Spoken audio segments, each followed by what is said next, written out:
Hey, what if you're actually mentally stronger than you give yourself credit for? We're about to dive into 8 signs, all backed by the science of resilience, that might just show you a hidden strength you've had all along. But first, let's just get real for a second.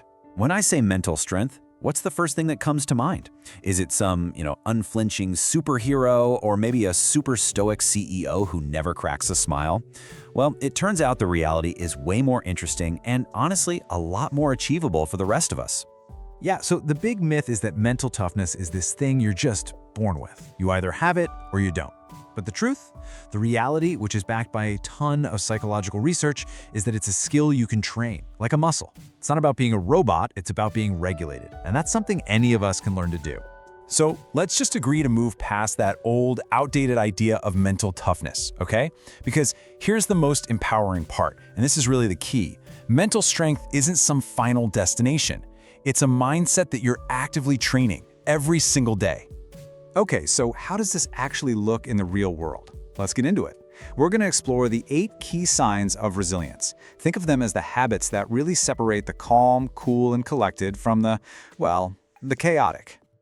All right, kicking things off with sign number 1. And honestly, this one is a total game changer, especially when you feel like the pressure is on. Just think about it for a second. That last snarky email or text you got, what was your first instinct? To fire back immediately, right? Well, mentally strong people, they find a way to create a little gap between what happens and how they respond. It can be a tiny pause, maybe just one deep breath, but that's all it takes to stop a knee-jerk reaction in its tracks. And there's some really cool science behind this. The actual skill is called emotion regulation. Basically, it's your ability to hit a mental pause button. It keeps those stress hormones like cortisol from spiking, and it lets your rational brain, the thinking part, get back in the driver's seat. Okay, let's move on to our second sign. This one is all about your perspective on life. So ask yourself this: do you feel like life is something that just happens to you? Or do you believe that you are the one who makes life happen? That difference right there, that's the core of what's called an internal locus of control. It's a massive, fundamental shift in your mindset. And this comparison here just nails the difference, right? Someone with an external locus gets mad about a flight delay, something they can't control. But people with that internal locus, they don't waste energy on that. They focus on what they can control, their attitude, their next move. And hey, the research is pretty clear. These folks tend to be happier and a whole lot less anxious. All right, let's jump into sign number 3. And this one is so crucial for protecting your own energy and well-being. Here's a big one. Mentally strong people really get a powerful truth that a lot of us struggle with. You just don't have to please everyone. They're not afraid to say no when their plate is already full. Why? Because they know that protecting their own energy isn't selfish. It's absolutely essential. And this quote just sums it up perfectly. Think about it. Every single time you set a boundary, gently but firmly, you're basically preventing that awful feeling of resentment that always creeps in when you're overcommitted and totally overwhelmed. Okay, number 4. This one is all about that conversation you're constantly having with yourself. Look, we all have it. That inner critic. That little voice in your head that loves to pop up with doubt and negativity at the worst possible moments. The big difference is mentally strong people don't just let that voice take over and hijack their entire mindset.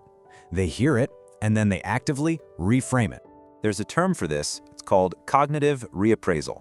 But a simpler way to think about it is this: you're changing your internal monologue from a heckler in the crowd to a helpful coach on the sidelines. So, when things inevitably go wrong, instead of that knee-jerk, "ugh, why me" thought, you train yourself to ask a much more powerful question. Okay, what can I learn from this? And the next few signs really build on this whole foundation.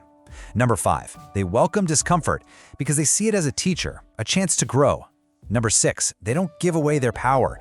They own their emotions instead of letting other people control how they feel. Number 7, they live by their values, not by someone else's definition of success. And finally, number 8, they totally get the power of strategic, delayed gratification, passing on a small win now for a much bigger reward later. So you might be wondering, what's the common thread here? Is there some kind of underlying structure to all this? Well, yes, there is. Researchers have actually put together a really simple but super powerful framework that helps us make sense of all these traits. It's known as the 4 C's. First, you have control. That's that internal locus of control we talked about. Then there's commitment. That's the stick-to-itness that lets you defend your boundaries and live by your values. Then challenge, which is all about seeing problems as opportunities, reframing those negative thoughts, and finally confidence, having the deep self-belief that you can handle whatever comes your way. See how it all fits together? This framework is really the glue. Okay, so understanding all this stuff is great. It's the first step. But putting it into practice, that's where the real lasting change happens. So let's talk about it. What's your first actionable step to start building this muscle, like today? Let's land on this really powerful idea. True mental strength isn't about feeling nothing at all. It's not about being some kind of emotional glacier. In fact, it's the total opposite. It's about leaning into the whole messy range of human emotions, but doing it with the confidence that you can handle it, that you've got the tools to bounce back. So if you take away just one thing, let it be this. Mental strength is a skill, not a gift. It's not something you're just handed, it's something you practice and you earn, one small choice at a time. So here's your first assignment, your first practice. Please don't try to tackle all this at once. Just pick one habit we talked about today. Maybe it's that little pause before you reply to a tense text message. Or maybe it's asking yourself, what can I learn here when something goes wrong? Whatever it is, just practice that one thing for 1 week. Because that tiny, consistent shift, that is exactly how you build an unshakable core of resilience over time. So I'll leave you with this question to think about. What's the one habit you're going to choose to practice this week?